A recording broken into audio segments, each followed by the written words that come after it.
Well, thanks to Sarah Jane there. Now, when Tim Farron was president of the Liberal Democrats, he described his party as like cockroaches after a nuclear war, i.e. they are a resilient bunch, he said, and made of stern stuff, and they will survive. Well, they'll need to be over the next few weeks. They'll be fighting for their political survival, having gone from being a party of protest to a party of government. And the Liberal Democrats spokesman, Tim Farron, joins me now from Kendal in Cumbria, and a very good morning to you, Mr Farron. Let's stay with the cockroach analogy then. They crawl out from dark corners in the kitchen and people try to get rid of them too, and that, it seems, will be the case in this general election in the Lib Dems.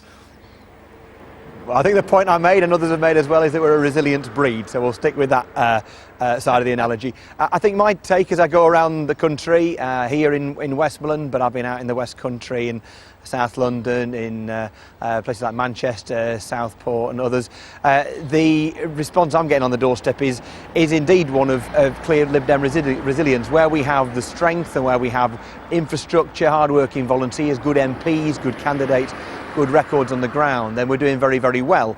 Even, I don't want to get too excited because that would be rather foolish, but even the polls beginning to show some movement in an upwards direction for us, because the reality is this is an election where the Liberal Democrats really, really matter. Almost certainly there won't be a majority for any party, so what we need to decide now, do we want a government that includes moderate, competent, compassionate people like the Liberal Democrats who've shown they are good at government, or do you want people who are nationalists? Do you want people who wrap themselves in a flag, whether that be Salmond or Farage? And that is the choice people have to make now. But let's just stay with the numbers. As we know, Mr Farron, you're a plain talking man, and just in terms of the numbers, OK, the polls, you say, may be moving slightly in your favour, but you would be doing very well, would you not, on the national share to get half the vote that you got in 2010? Well, I've no idea. At this stage, 5 years ago, we were on about half the vote that we ended up getting. So who knows whatsoever. And if I make any kind of predictions, then it's either arrogant or defeatist. So we're not going to even bother doing that. In the end, we know that as things stand, we're absolutely in the game. We're competitive, I would say, in more seats than we currently hold, which is quite an achievement.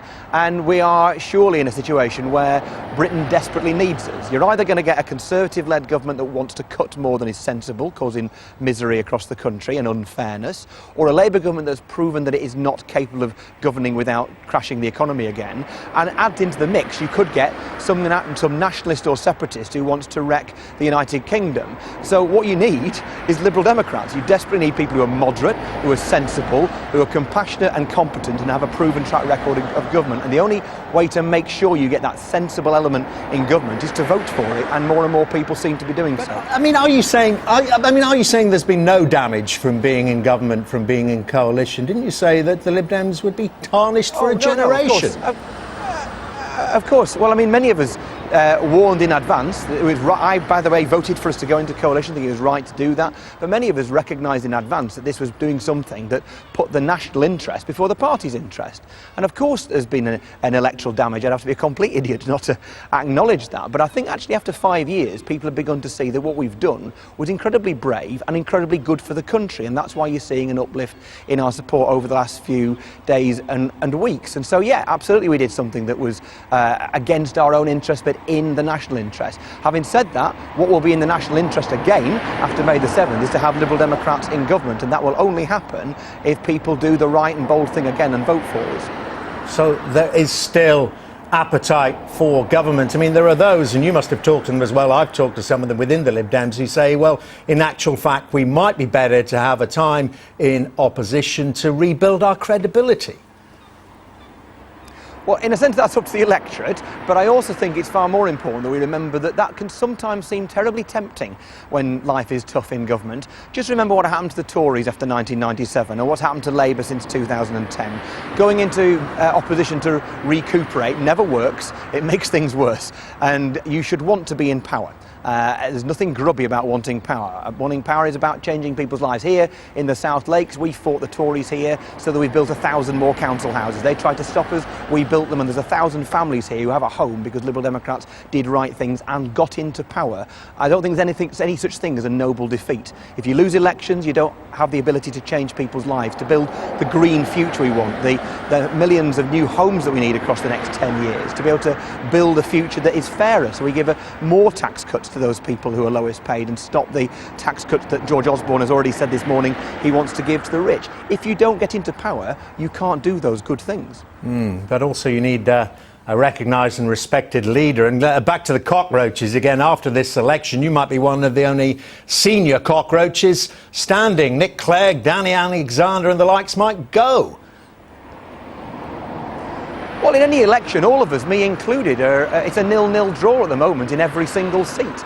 And if any of us assume that we're ahead, then, you know, I would be arrogant if I thought that. So in every seat, we need to show the electorate absolute full respect, complete humility, and fight for every seat. One of the things I hate about this electoral system is that it builds complacency into too many MPs, and certainly in the two larger parties, that they just assume that their seats are safe, so they don't bother working them. And my job here in Westmoreland, and everybody else's job across all the seats that we hold and hope to hold, is to immerse yourself in the community you represent and want to represent, and show the electorate respect, work your socks off and earn every single vote. So if you assume you're safe, you're a fool.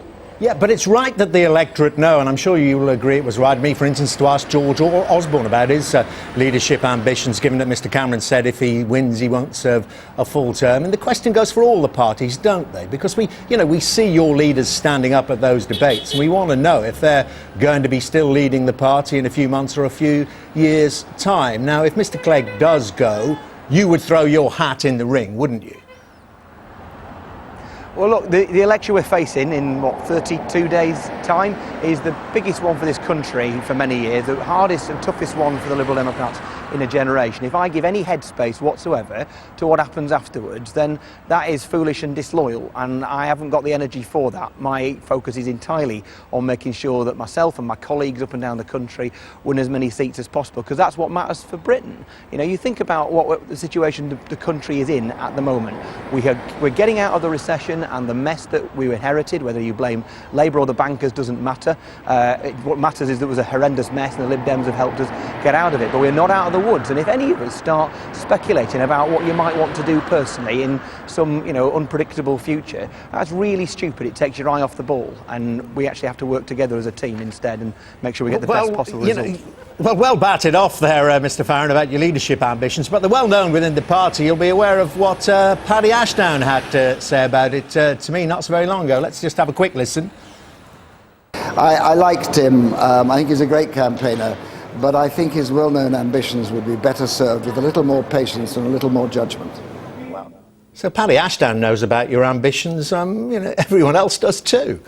Well, well, that was the Liverpool conference 2 or 3 weeks ago, and I ended up, and I hold my hand up on this one, getting quoted genuinely out of context, if you want to check the record, and so these things happen under a kind of a hot house of a party conference, but we're not getting distracted by that. Paddy is a mate of mine. We've spoken several times since that interview, all of them positive conversations, and I get back to the fact that we as a party acted 5 years ago, and throughout these 5 years in the national interest. What is in the national interest is the Liberal Democrats are back in government and get a good result, because if we don't, then Britain is either going to lurch to the left or the right, or end up being in hock to nationalists or separatists, people who wrap themselves in a flag rather than wrapping themselves in Britain's interests. And so look, any of us who are tempted into discussing personal stuff, we'd be really, really stupid. Britain's fate is far more important than any of that. All right, Mr Farron, good to talk to you. Thank you very much indeed. Tim Farron there in lovely Kendal.